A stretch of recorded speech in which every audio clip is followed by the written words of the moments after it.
ಗಜೇಂದ್ರಗಡ ಬಣಜಿಗ ಸಮಾಜದ ಸಾಂಸ್ಕೃತಿಕ ಭವನಕ್ಕೆ ಭೂಮಿ ಪೂಜೆ, ಸಂಸ್ಥಾಪನಾ ದಿನಾಚರಣೆ.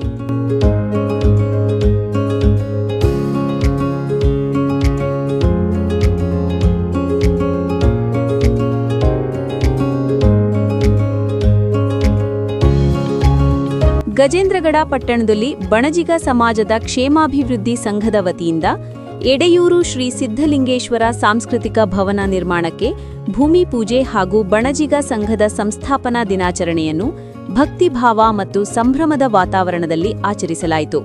ಕಾರ್ಯಕ್ರಮವನ್ನು ಪೂಜ್ಯ ಜಗದ್ಗುರು ಶ್ರೀ ವಿಜಯ ಮಹಾಂತ ಮಹಾಸ್ವಾಮಿಗಳು ಧಾರ್ಮಿಕ ವಿಧಿವಿಧಾನಗಳೊಂದಿಗೆ ಉದ್ಘಾಟಿಸಿದರು. ಈ ವೇಳೆ ಮಾಜಿ ಸಭಾಪತಿಗಳಾದ ಶ್ರೀ ವೀರಣ್ಣ ಮತ್ತಿಕಟ್ಟಿ ಹಾಗೂ ವಿಧಾನ ಪರಿಷತ್ ಸದಸ್ಯರಾದ ಶ್ರೀ ಎಸ್.ವಿ. ಸಂಕನೂರು ಅವರು ಉಪಸ್ಥಿತರಿದ್ದು ಕಾರ್ಯಕ್ರಮಕ್ಕೆ ಚಾಲನೆ ನೀಡಿದರು. ಸಾಂಸ್ಕೃತಿಕ ಭವನ ನಿರ್ಮಾಣದಿಂದ ಸಮಾಜದ ಶೈಕ್ಷಣಿಕ, ಸಾಂಸ್ಕೃತಿಕ ಮತ್ತು ಸಾಮಾಜಿಕ ಚಟುವಟಿಕೆಗಳಿಗೆ ಉತ್ತೇಜನ ದೊರೆಯಲಿದೆ ಎಂದು ಅತಿಥಿಗಳು ಅಭಿಪ್ರಾಯ ವ್ಯಕ್ತಪಡಿಸಿದರು. ವಿಶೇಷವಾಗಿ ಯುವಕರಿಗೆ ಶಿಕ್ಷಣ, ತರಬೇತಿ ಮತ್ತು ಸಾಂಸ್ಕೃತಿಕ ಕಾರ್ಯಕ್ರಮಗಳಿಗೆ ವೇದಿಕೆ ಸಿಗಲಿದೆ ಎಂದು ತಿಳಿಸಿದರು. ಕಾರ್ಯಕ್ರಮದಲ್ಲಿ ಬಣಜಿಗ ಸಮಾಜದ ಮುಖಂಡರು, ಹಿರಿಯರು, ಯುವಕರು ಹಾಗೂ ಸಾರ್ವಜನಿಕರು ಹೆಚ್ಚಿನ ಸಂಖ್ಯೆಯಲ್ಲಿ ಭಾಗವಹಿಸಿದ್ದರು. ಭಜನೆ, ಪೂಜೆ ಮತ್ತು ಆಶೀರ್ವಚನದೊಂದಿಗೆ ಕಾರ್ಯಕ್ರಮ ಮುಕ್ತಾಯಗೊಂಡಿತು.